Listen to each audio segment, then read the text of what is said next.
Okay, so we are live, everybody. Thank you so much for joining us.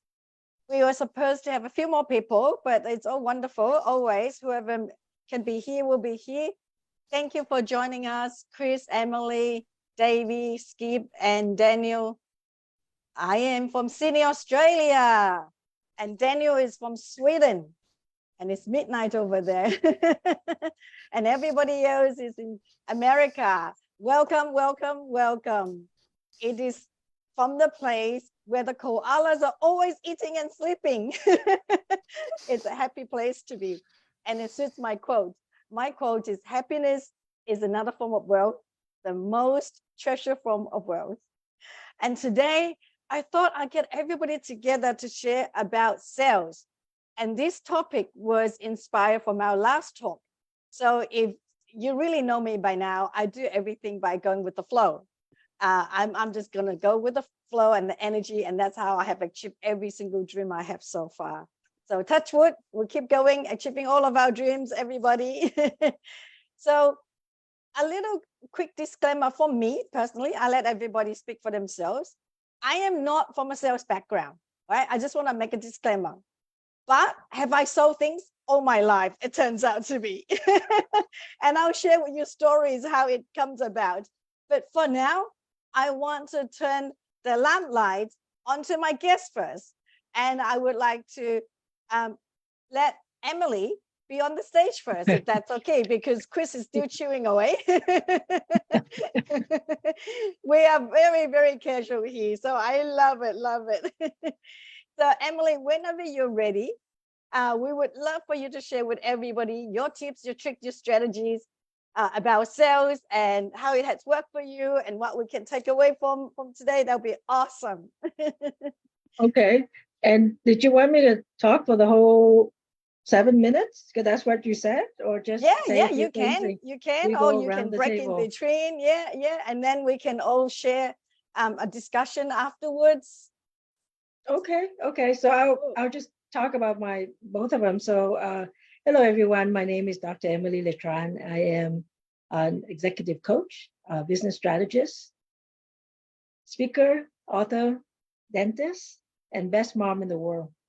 And it is my absolute honor to be invited on here to share some tips about sales. And I want to say, to start out first, sales is a mindset. It is how we persuade, right, other people to do what we want them to do. So as a parent, you probably were selling the idea to your kids to go to bed at a certain, at a certain time. As a friend, you probably talk your friend into borrowing money or sharing their snacks with you. So we are always convincing other people to do what we want. And when we have a business, the process now is to invite people to buy our services, our products, when we do know that these services and products will make their life better.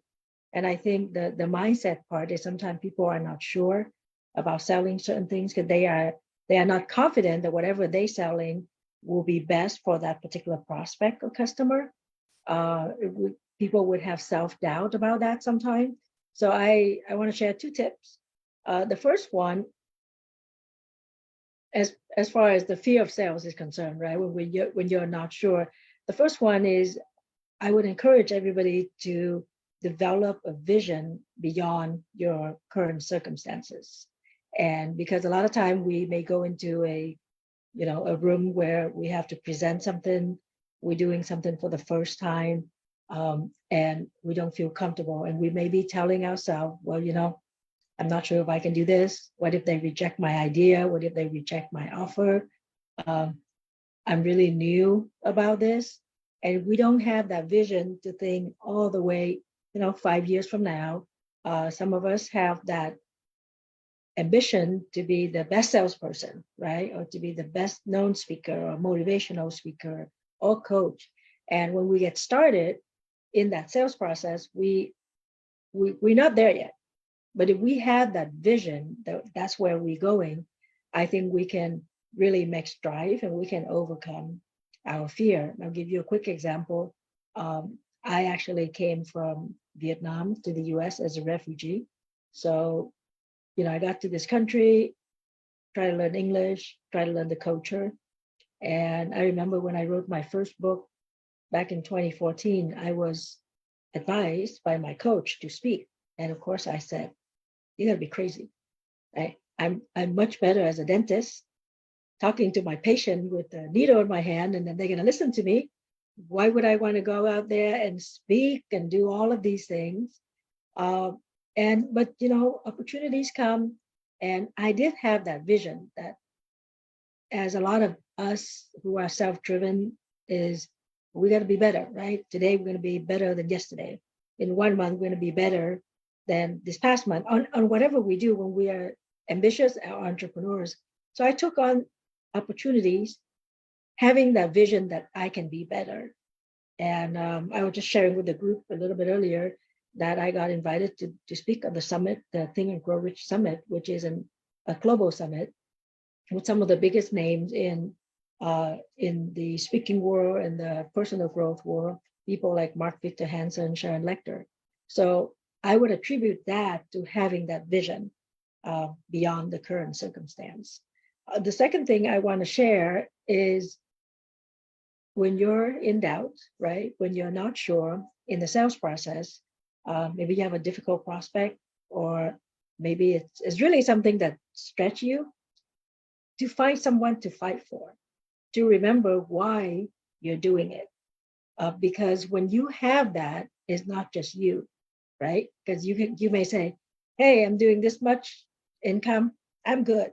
But when you start thinking, "Well, I really want to take my kids to that whatever exotic trip in Africa, or I really want to buy a house for my parents, or I have this goal in philanthropy, I want to go back and build a school," somebody to fight for, somebody beyond you, then I think you find the strength and the courage to do that. And I think all of us, when we get to a certain stage in our life, and especially if you own your own business, you are in a position where you can give back. And philanthropy is a great cause, a great reason to fight for. So that's what I would recommend. When things get hard, when things get tough, think of how you can be beyond the current circumstance, and who are you fighting for? Why are you doing this? Then I think you would have that courage to deliver that difficult sales presentation, or to deal with a difficult customer, or to close a big case. And that's my share.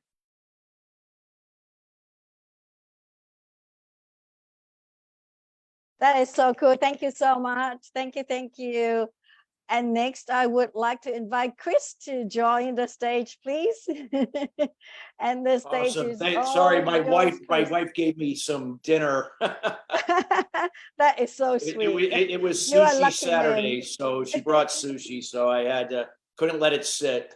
No, you got to eat it while it's fresh, especially sushi. Yeah, I still got a little bit left here, so I'll eat it after I'm done, while I'm hearing all of your great stories, and I'll make mine brief. So if those that don't know me, with Dr. Skip and Daniel, I've been in sales, in the sales area now professionally for over 30 years, 33 years total as a professional since graduating college. And over those years, I've really seen how sales evolved. And one of the things that got me to move into what I do today was the evolution of sales.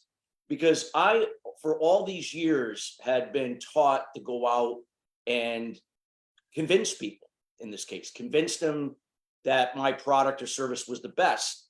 Now, one of the things I've learned along the way was that it's not the product or service that people are going to buy into immediately. It's got to identify with the challenge that somebody has that could be better. Now, you notice I use that in a positive way, not a challenge or a problem that somebody is having. Like, is your business struggling in revenue and profit margin? That would sound negative, right? Nobody really wants to admit that, even though that might be true. But if it were spun in a way like, what if your business numbers told a different story? Now that's like, yeah, my numbers could definitely like to tell a different story. That could be a heck of a lot better. But if you can identify with the challenge that your audience has, what are the results that they're seeking that they don't have?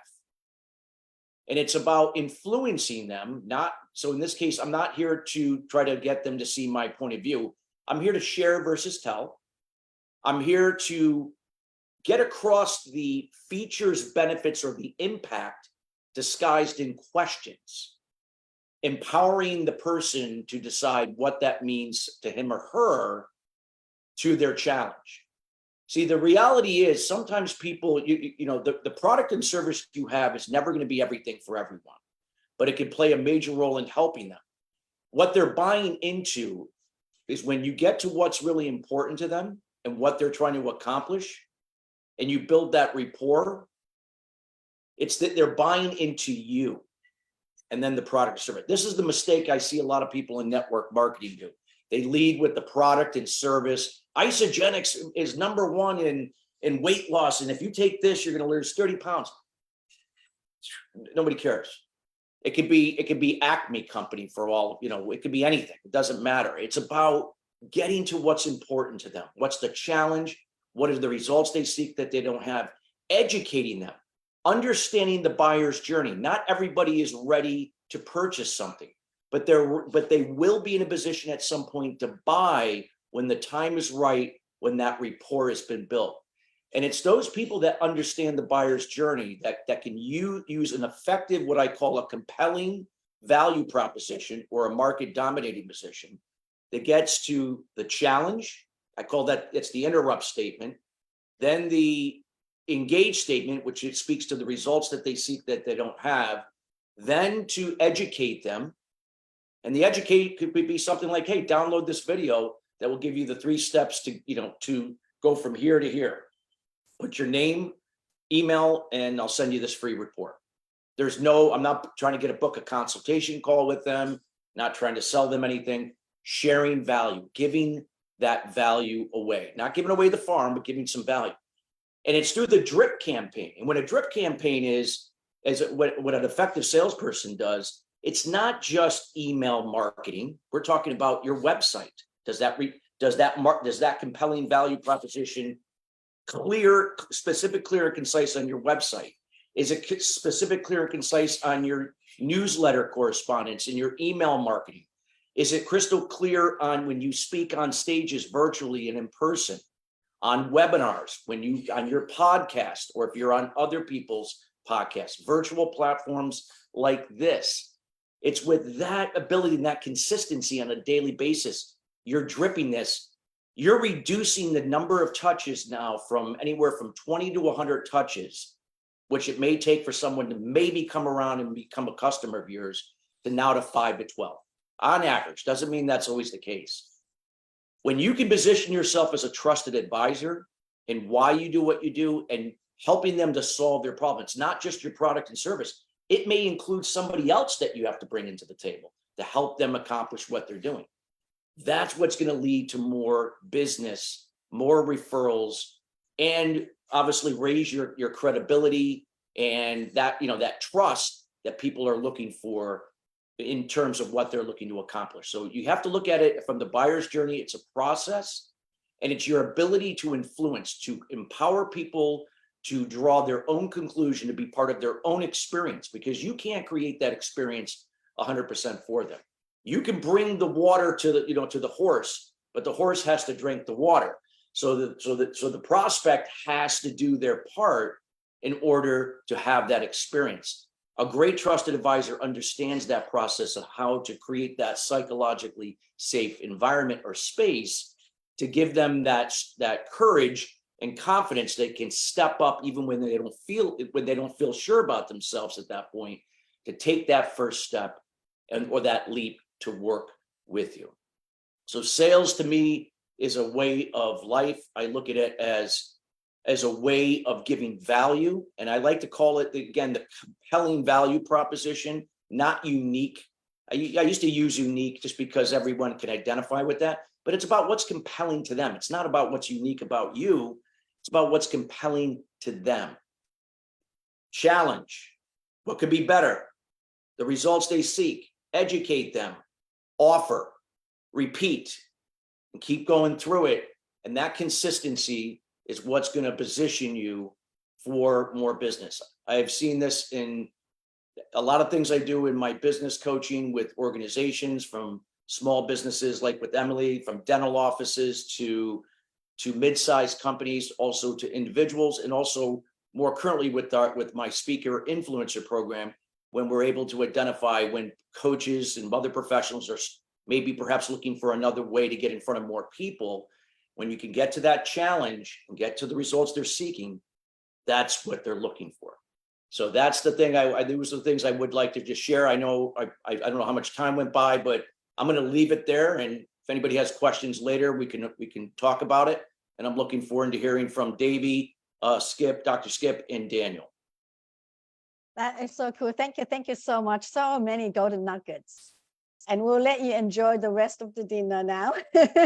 Thank you for making time to join us, for flying between cities and all the events and still making time. That is so precious. Thank you so much. And now I would like to add Davey onto the stage. Davey, whenever you're ready, take it away. Awesome. Thank you, Linda, Emily, great job. And thank you for sharing your heart with everybody. And Chris, I already knew everything that was going to come out of your mouth because that's how well we know each other. So I could have taken a break and eaten my sushi at the same time. So now, one of the things that I'm going to piggyback a little bit on a couple of things that Chris said and kind of put my spin on them. Chris used the proverbial analogy that we all know, that with sales, you can't make the horse drink, right? Like, everybody thinks that you have to get the horse to the water, but realistically with sales, our job is to make the horse thirsty and give the horse a reason to want to drink the water. There's a lot of times when we as human beings are thirsty, but we don't drink, right? We get sidetracked. So we need that excuse. We need that something to kick that will give us that ambition to want to take a sip of water. It's no different with the horse analogy, and it's really no different in sales. One of the things that I think Chris used the word value a lot, and I'm big on value. Most of us in business, whatever your business is, whether it's something like what Dr. Emily does, or Linda, what you do, what Chris does, what Chris and I do, Skip, Daniel, everybody that's going to watch this, at the end of the day, we're providing a service. And I think so many people, when it comes to sales, I want everybody to kind of think about like a visual right now where you put the word sales on one side and you put the word service on the other. Under sales, you put the word worth, and under service, you put the word value. We get so desperate as human beings, a need for validation, a need for sale. We get so desperate to make a sale at so many different points. Even when we're successful, it's human nature to try to force a sale, to try to force money. Sales are not the outcome. They're a byproduct of the process. And that's another one that that's a word you'll hear Chris and I talk about often. I mean, I'm a human process coach. So my job is to help people understand how to be of service and maximize their value. See, other people, when they're looking at us, they're going to have perceived value, right? That's another cliche in our industry. People have perceived value of what you have to offer. What we have to be able to do is shift that, because realistically, we're enabling people to tell us what we're worth. We have to help people understand what our value is and how it aligns with, like Chris said, with their story, with what their challenges are, what their struggles are. One size fits all may work for Walmart, but it doesn't work in business for most of us that have something like what we all do.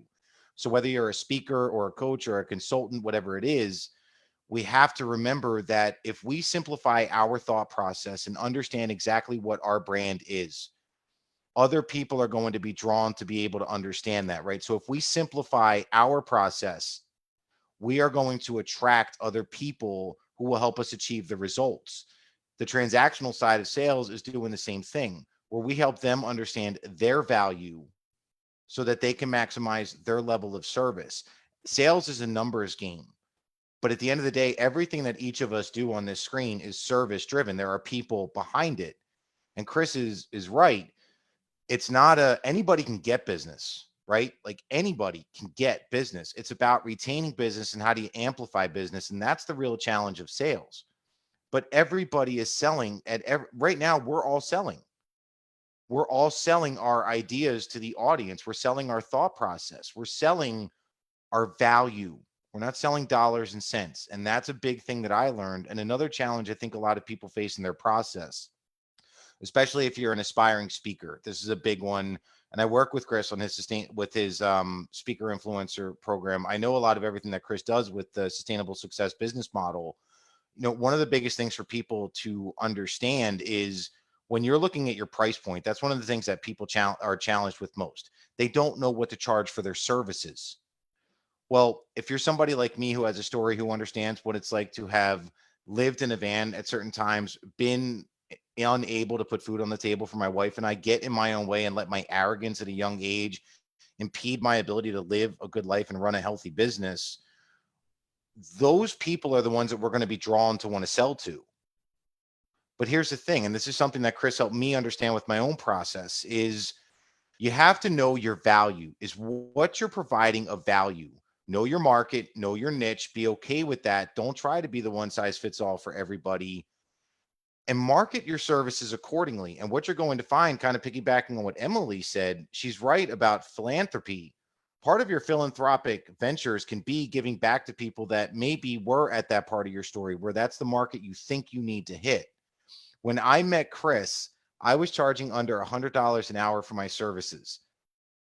Now I won't say what I'm charging out loud. I also learned from my mentor not to toot the horn with what I charge for people, but I charge much higher than that. And you know what? The results have been attracted to me because I understood my value and what I had to give to other people.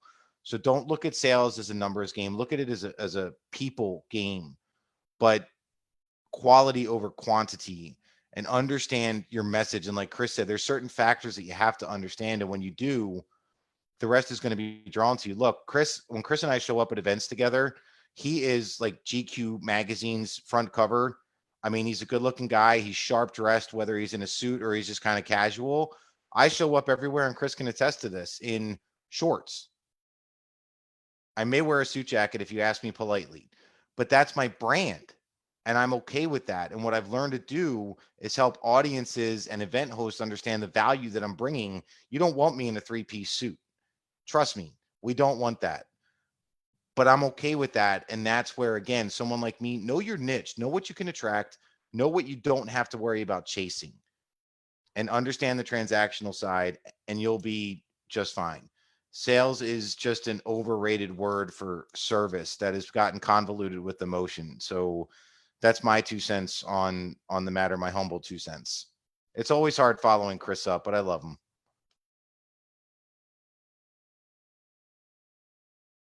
That is so wonderful. Thank you. Thank you so much for sharing. I love you in short, so that's okay. That's cool. And it suits Sydney, Australia perfect because we have warm weather here and people here are always in shorts, I tell you, especially the men. So come to Sydney, Australia.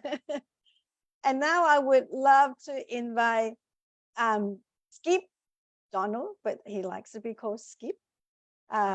To the stage. Yeah, that would be so awesome. And Thank you. Skip, yeah, anytime you're ready, Skip. Thank you. Well, I'm Dr. Skip Mondragon, an internal medicine physician by trade, 26-year Army veteran. And as I thought about this idea of sales, and a lot of things have been shared so far, and you will hear some common themes throughout this, because there are some commonalities. And I'm a neophyte when it comes to sales. So you hear Christopher saying, I've been at this for 33 years. And obviously Davey's been at this for a number of years. Emily, Dr. Emily's been at this for a period of time as you hear her talk. I'm a neophyte. But what I've come to understand is sales is service. That sales is service to, and I would say not just to a niche, but to a micro niche. That if you can find that group, that very narrow group that you are meant to provide your services to, that's where you're going to be most effective.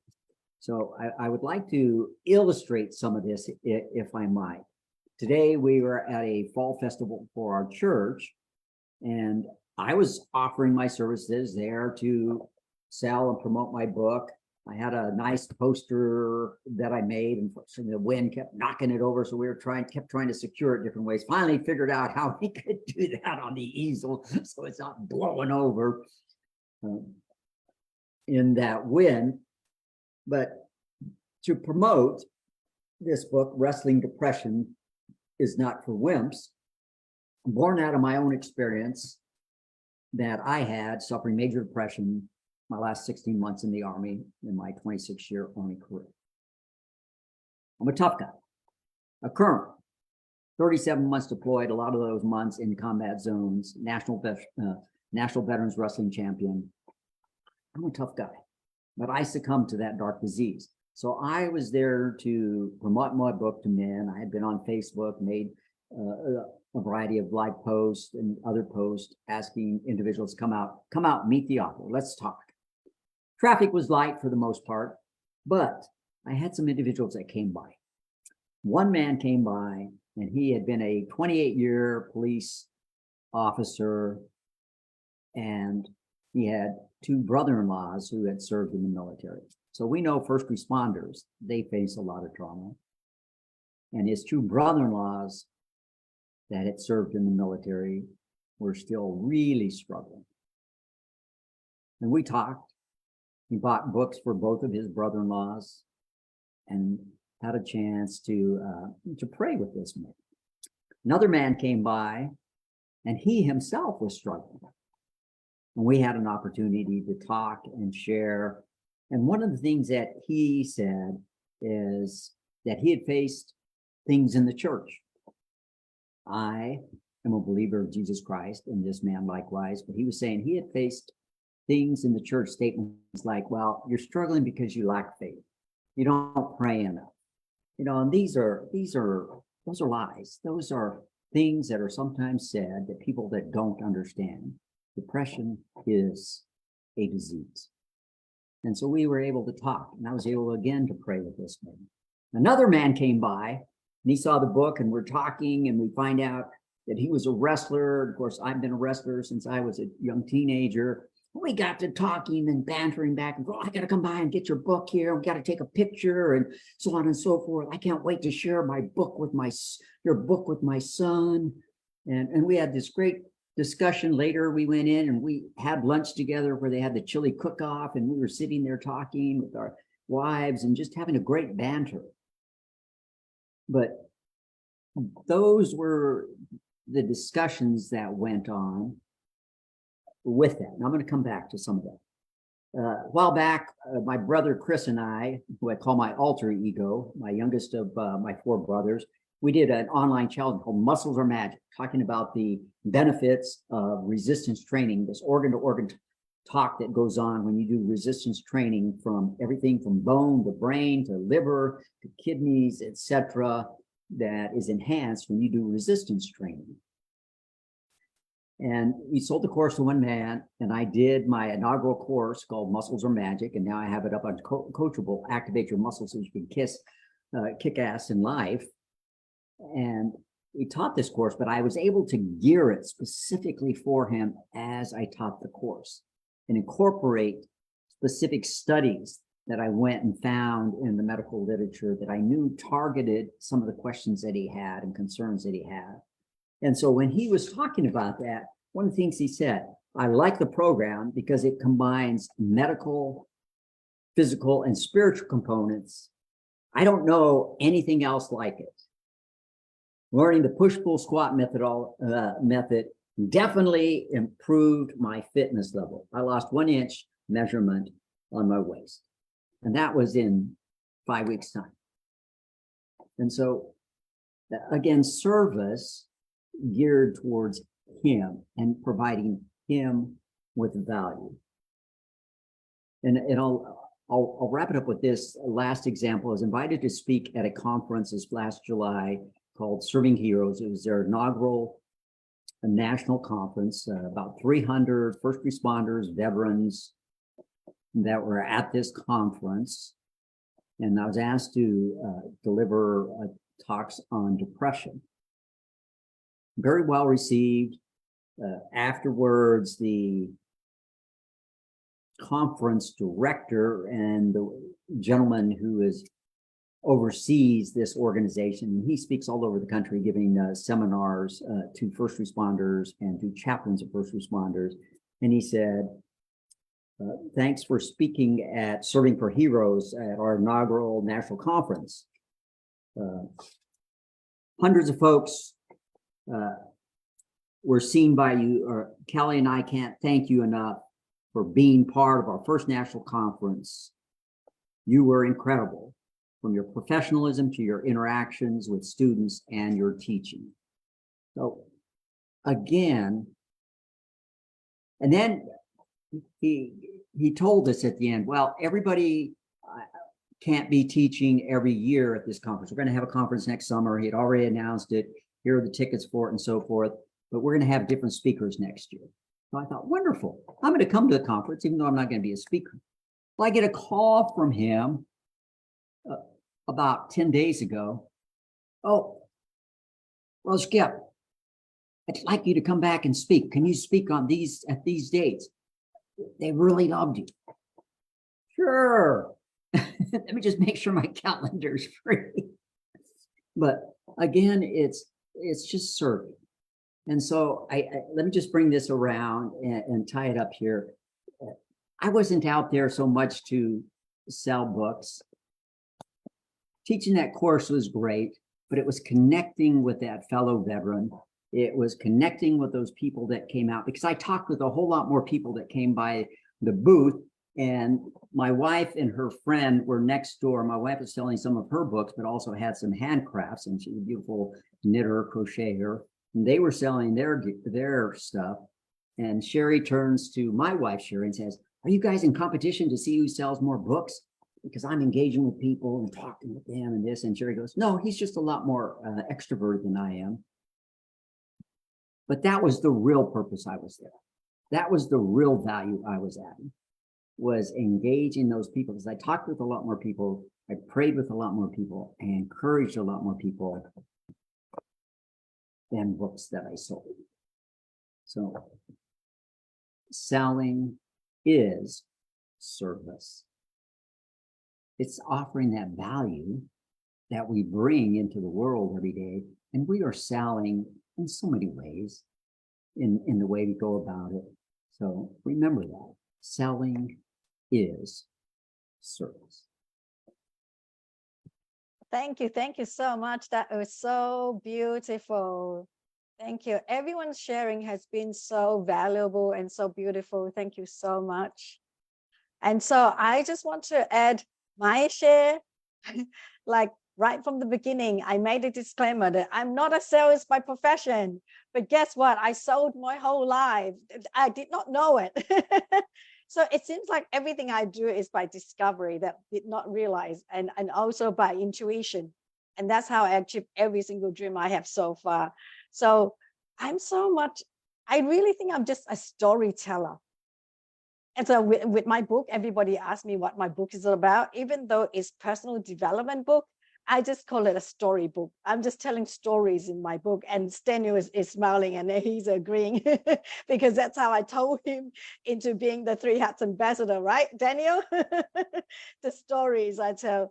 So Skip was saying it's all about relationships and connection. And that's what my book is, right? Connection is the currency to happiness. So I have four letters that I share with you that how I do my sales: people, relationships, service, and philanthropy, like what Emily said. Yeah. So I tell you two stories about how I become the sales that I am today. So once upon a time, I read this book. Well, I was selling things before, but I did not think I was a sales until I was reading this book. This book is called The Art of Power by Thich Nhat Hanh. I can write the name for you. This amazing Buddhist guru that I didn't know. My mom was following him. I didn't know he had amazing teaching. I know nothing about him. But at the time, I was going through, we all go through patches in our life. I was going through a lot of stress. And I just wished that there's a book that I could read that can help me. And so I found this little book because it's so small. I don't like long books. I found this really small book. I read it. I loved it so much. I did not know it was transforming my life. I just loved it. That's all I knew. I was telling my brother, I was telling my sister, I was telling the neighbors. When I go to pick up my daughter from early childhood center, I was telling the teachers, I was literally telling the whole world. At the time, I was still working in the travel industries, I think. I was telling basically whoever I come to, if the conversation comes up and it was appropriate, I would brag about this book. I did not know I was selling until I tell one of my brother. And my brother was like, okay, you can stop selling now. I'm like, whoa. That was like the aha moment. What did I just do? I was selling him the book. Did the author tell me to? No. Did I get the commission? No. I actually say, you can stop selling now. I was like, oh my goodness. So this is what I've been doing all my life. I sell stuff when I find it beneficial. I just wanted to benefit others, right? And that's where relationships is all about, right? You care about other people. And that's what service is all about, because you want what you've got serve other people as well, because it had served me, right? And that's what philanthropy is all about. You give without thinking what you're going to get before you give, right? That's what philanthropy is, that you don't think about yourself, you think about others, and you just give. And that was just like the biggest aha moment, that all my life, this is how I do sales. I do sales through storytelling, through caring, sharing is caring, right? And so that was just like the funniest moment, the funniest way of discovering how I'm a salesperson, without training, without intention, without knowing about figures and numbers and anything like that. But it was all about relationships, serving, and philanthropy. So through my whole life, I've served in all sorts of ways. And a lot of time is non-pay, right? I mean, now I'm a pay coach for many years now, and high pay coach, but that's how I began. And the biggest thing that I've sold, I can share with you, and Daniel will laugh again, will smile again, and nod his head again, is 3Hearts vision and mission. 3Hearts vision and mission is to create a more connected society by eliminating isolation, loneliness, and the lead to depression. Now, I know it's a big claim to create a connected society. That's a whole lot. But of course, we all know nothing comes overnight, right? It takes time, it takes effort. Google is not what Google is today from day one. YouTube is not what YouTube is today from day one, right? I mean, you can't just create a connected society from just like that. Of course, it takes years of effort. And now we're 4 years into it. And so that was the biggest thing I've ever sold. Did I get any money from that? No, not directly. Daniel will tell you, I have not charged 1 cent for 3Hearts vision and mission. Have we changed lives, Daniel? Have we? I didn't hear you. Have we changed lives through 3Hearts vision and mission?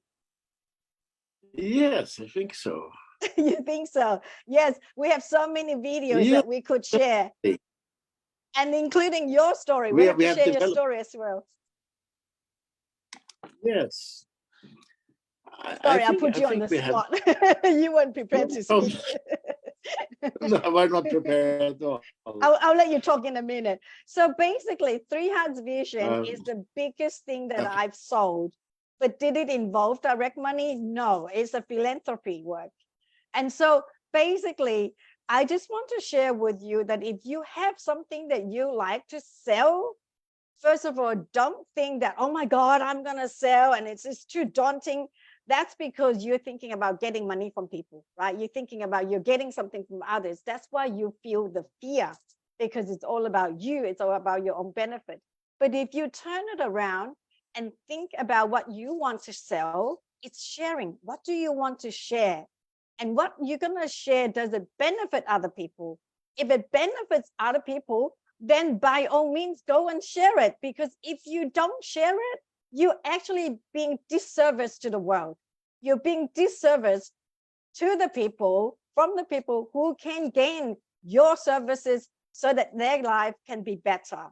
So today, we're going to give you the permission to go forth and sell what you need to sell. Not only you can make the income and the impact for yourself, but for other people. So many people are waiting for you to offer what you've got so that their life can be better in whichever way. Doesn't matter what you sell. And like Emily said, right? If you feel still too shy to put yourself out there, think of others. Think of the person that you can benefit. And in the end, if still not big enough, think of your loved ones, right? Think of your loved ones that by making this service, by making these sales, you can now come home to serve your children, your partner. The money that you make will provide them to school fees or whatever.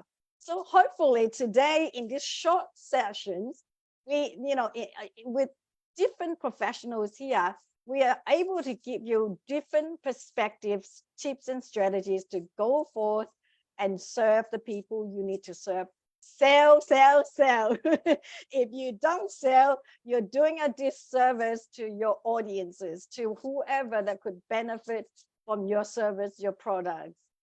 And so now, without putting Daniel on spotlight before, I'm going to invite Daniel to share what you've got to share. Daniel is not from a sales background either, but Daniel is one of the 3Hearts ambassadors for a long, long time now, co-hosting the meetings. Today's meeting is for the 3Hearts community, but I have opened it up to extend it far and wide. Why? Because I believe it can benefit more people. During COVID, 3Hearts meeting format was all about connecting with yourself, with others. It was nothing about work, nothing about business, nothing about sales, but so many collaborations has happened. And so now that everybody is settled and move forward, everybody need to re-establish their business, their life. That's why I thought we need to talk about work and we need to talk about sales so that we all together can flourish. And so now I'd like to invite Daniel to share a bit what you think of today's meeting, how you think of we transition from the old formatted meeting to today's meeting. I'm putting him on spot, sorry. Daniel did not plan to talk, but he's really good. He can just No share what problem. he thinks. I will try to improvise. Yes, thank you very much, Linda. Pleasure. Well, basically, I think it's sometimes very easy, for example, for me to persuade people and to sell. But the problem is then to actually to ask for the money. And so I've been having this thing that I've been working with, being able to ask for money and for getting paid for what I'm doing. And that has been a very long journey. So I actually got to know that there's not only Alcoholic Anonymous, there's also Indebtor Anonymous. People who have this problem with asking for what to get paid, basically. People are working a lot for free without getting paid. So I have been thinking a lot on how we have the courage and the self-confidence to ask for our rightful share of for the work we've done. It's so true, isn't it? It's so true. So that. Yeah, sorry, continue. Yes. No, so that has been my part of the difficulty to sell has not been so difficult, but to get paid has been more difficult in my experience. Yeah, so does any experts here have anything to add and share with Daniel? It's so true, right? So many professionals are so good at sharing, right, and offering free values. But when it comes to ask for the pay, there's always this rigid moment, like this fidgeting moment is like, how do I ask and how much should I ask? It's such a common thing that everybody experiences. Chris, would you like to share? I can see that you unmute yourself. I think everybody, first of all, I want to just give kudos to everybody for sharing and doing a great job in your perspective.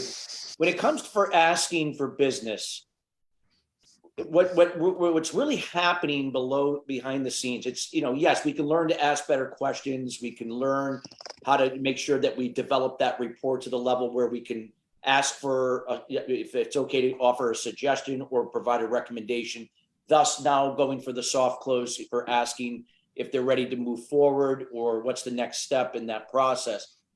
But a lot of times it comes down to confidence. And we don't realize that our confidence it's a very subtle thing. It's not something that necessarily you can put your hand on. It's energy. And a lot of times, if our confidence isn't there, it's gonna have a direct reflection in how with the words we put out. It's gonna be in our tone of voice. It's gonna be in our body language. It's gonna be in the words we use. Now, one of the things that you can do, and I train a lot of organizations, sales groups in this particular area, because a lot of the Sandlers of the world and Fred Pryors of the world, all the Dale Carnegies, they don't teach this stuff. They teach like sales 101, how to do discovery calls. They don't talk about the foundation, and the foundation is working on you and your confidence. And how you do that is, how do you learn to change your thinking away from the outcome? Because you're thinking about, I got to close the sale. I got to get the sale. So now you're emotionally attached to that I got to get the sale. So God forbid, if I ask something and I'm like, oh my God, maybe they're going to take it the wrong way and they're going to think I'm trying to sell them, and oh no, they're going to say no, and and then you sabotage the sale. Instead of focusing on the sale, Davey alluded to it, it's the process. Focus on the sequence of questions that are getting to what's most important to them, and learning how to use the power of pause. Ask a question, stop, pause. Don't say anything. They have to say something. And when we have that ability now to focus on the process, not the outcome, we're shifting our thinking away from expectations, which operate from triggers from fearful triggers that trigger fear from those situations. We now lead from intentions rather than expectations. It's a big difference. And it doesn't mean you're going to bat 1,000 and close every deal. No, but it's going to be okay if somebody says no and they're not willing to move forward. Okay, move on. Keep them on your drip campaign, and perhaps during the buyer's journey, they're going to be ready somewhere else down the road. But it's working on your confidence level by learning to detach from the outcome, focus on the process in the moment, intentions over expectations. Develop a daily routine. This is where a lot of the great gurus, out there, the Bob Proctors and the Tony Robbins, all advocated, having a routine. And, James Clear, Atomic Habits, same way. I've advocated it even in my book, and I've been doing it for 25 years. Get up at a certain time, meditate, journal, work out, read, do something that's going to get your mind to the moment. And that discipline and consistency is going to help to rewire your thinking to stay in that moment. Your confidence is just a byproduct of that thinking, of that discipline and consistency, and seeing challenges and problems and obstacles as opportunities, not just problems. There are opportunities to grow and expand. That, for me, is what allowed me to change the way I sell, because I operated from fear. That's how I operated my first, I'd say 10 years, 12 years of sales was from fear. I was in past the fear. I was tied to the outcome. I had to shift that way of thinking. So I just wanted to share that, and whatever, I'm looking forward to hearing everybody else's perspective. Yeah, I think that is so true. Oh, okay, Davey was going to talk. Yeah, I'll let Davey talk. Do you mind? I was trying to get in front of him so I didn't have to follow him up again. No, just to kind of piggyback on my business partner over there. Daniel, you said something very powerful, and this kind of sent chills up my spine. You mentioned that you're not having a problem selling. You're having a problem with bringing the money in and actually closing those deals. And when I originally created, Chris knows my process and Linda knows a little bit about it, the Seashore Lifestyle many years ago, it was actually built for salespeople. And I'm going to give you a line that I think as you're working with prospects, it goes in line with what Chris said, and just run with me here. Anytime somebody says no, there is a very simple question that we can ask them. Is it that you don't know how to pay for the service, or you don't know how to use it? Here's the deal. The only thing we cannot control on our client or customer's end is their pocketbook and their wallet, right?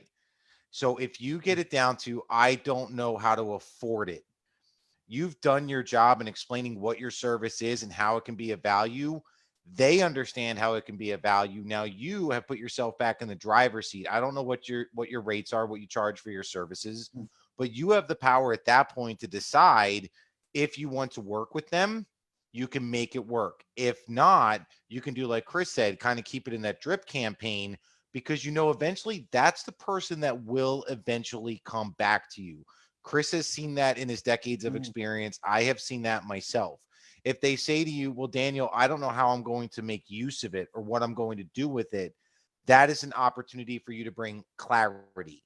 They're having a problem committing because there's a lack of clarity. And if you can give that clarity to them, they will understand what it is that they're committing to. So either way, you're either setting yourself up for a victory in the moment right there, or like Chris said, you're setting yourself up for potential victory in the pipeline. But that's a way for you to really maximize closing your deals.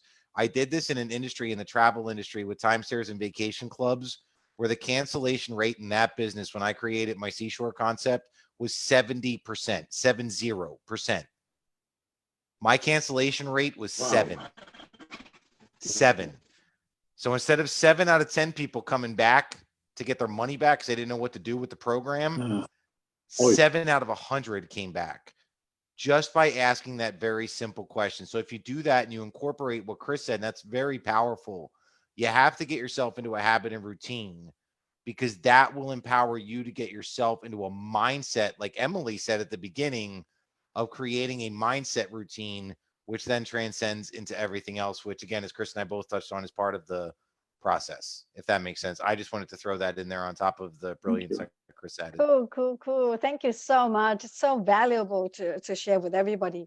And also, you know, when you talk about the mindset, so with me, my mindset is that I'm not here to get people's money, right? My mindset is that I'm here to share because I'm a caring person, right? And then on top of that, because I'm a caring person, I have a lot of self-respect, right? I respect myself as a person who adds value, who gives values. So then therefore, because I have that level of self-respect, then I know that I deserve to be paid to earn what I should earn. So I give free services for people who come to me and say, I don't all come to me saying that unless it's true. I give my free service to all the people who have come to me and say, Linda, I need your service, but I can't pay, right? I have, over these years, I've given so much free services, right? But for the people who can pay, it's all about integrity, right? And for all the people who can pay, I deserve to pay this much because I respect myself and my expertise, my knowledge, my wisdom. Our knowledge and wisdom doesn't just come by one day. You go to do a degree, it takes you 4 years. For us to do what we do, it takes years and trial and error. And not just that, all of us as coaches, we all have to suffer from our failures, our trials, our tribulations, all of those pains that we go through before we gain the experiences and wisdom that we can share today. And so when we value that, when we truly know that our experience and expertise doesn't just come overnight, that's when we respect ourselves, and that's when we know what we offer is truly valuable. And that's when I have no, what's the right word? I have no shame in asking for the price that I should be paid. So that's backing up on the mindset thing. And I know that Emily had something to share. So Emily, feel free to add your part as Yes, so without knowing exactly what you sell, Daniel, and like David was saying, what the price point is, I think Daniel is a journalist, by the way, from Sweden. I thought I'd just share that. Generalist, and what does that mean? What does generalist mean? Journalist, a person Oh, who writes journalist. stories. Okay. I'm Yes. sorry. I heard That's- generalist. And I'm No, thinking, that's fine. what is a general? It's my Aussie pronunciation. Journalist. No. I met somebody and where like it's like a doctor conference, and when they say a generalist, they mean Yeah. Yeah, general doctor, a right? non-specialist. I know what you mean. Yeah. Oh, journalist, cool. Because that's what my son wants to be, and I'm trying to talk him out of it. Just kidding. I think I think for me, from my standpoint, so I learned this over the years. The first thing is the people will buy if they trust that you trust what you're selling. So that confidence has to come through. And we all know, right? Like if you have a product and you use it and then you go sell it, that presentation is going to be different from somebody asks you to sell something. So they need to see that you actually trust whatever you're selling, that you believe in your product.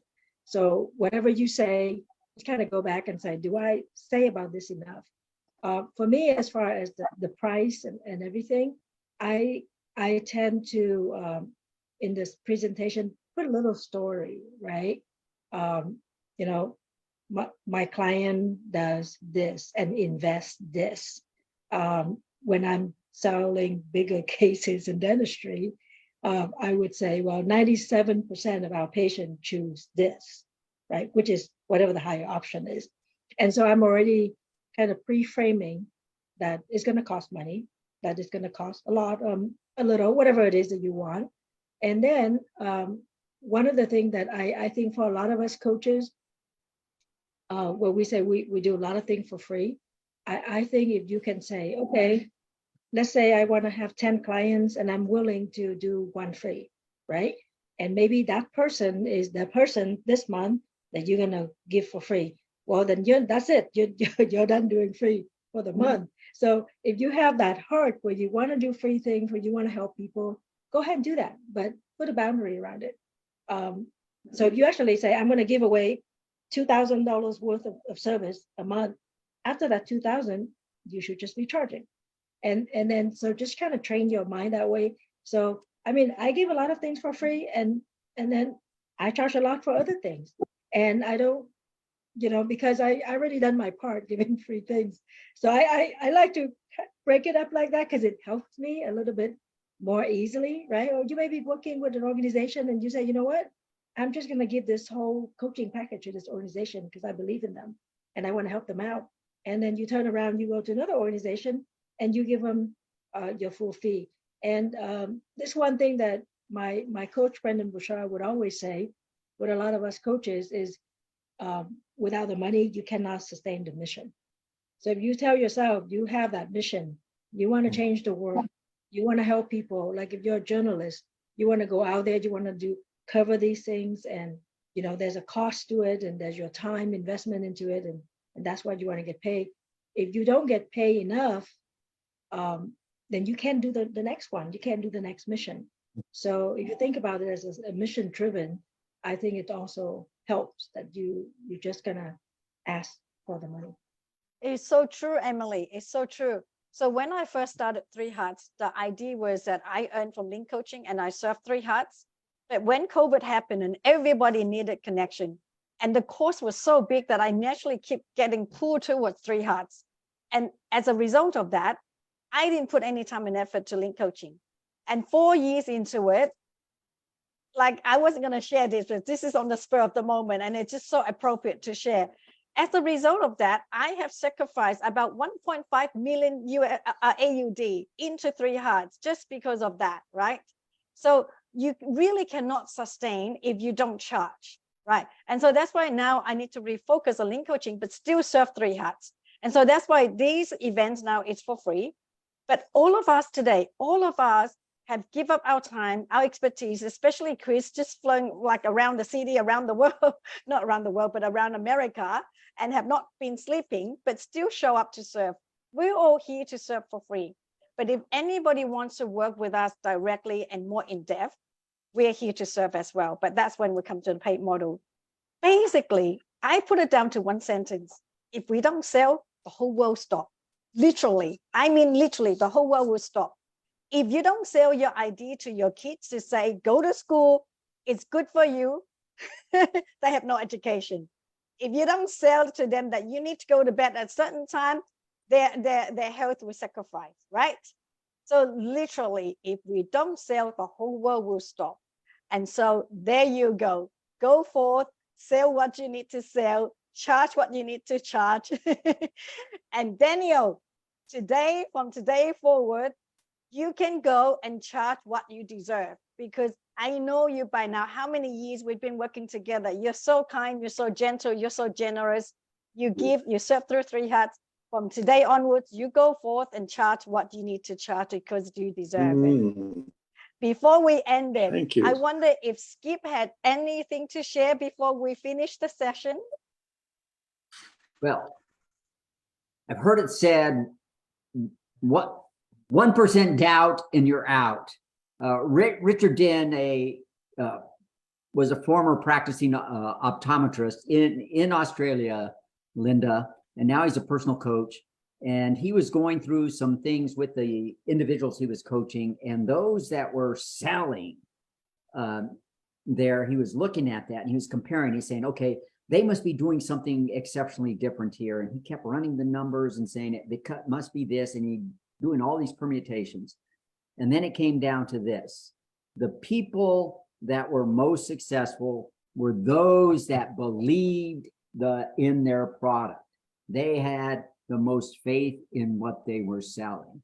So that idea that if what you believe in, that confidence, it gets translated in these ways, that the way we carry ourselves, the words we choose, whether we hesitate or not, the look in our eyes, the tone of our voice, everything about us is exuded in what we believe and what we're selling and what we believe about ourselves. If we doubt the value of our product, if we doubt the value of ourselves, we're going to hesitate, and it gets transmitted in so many different ways.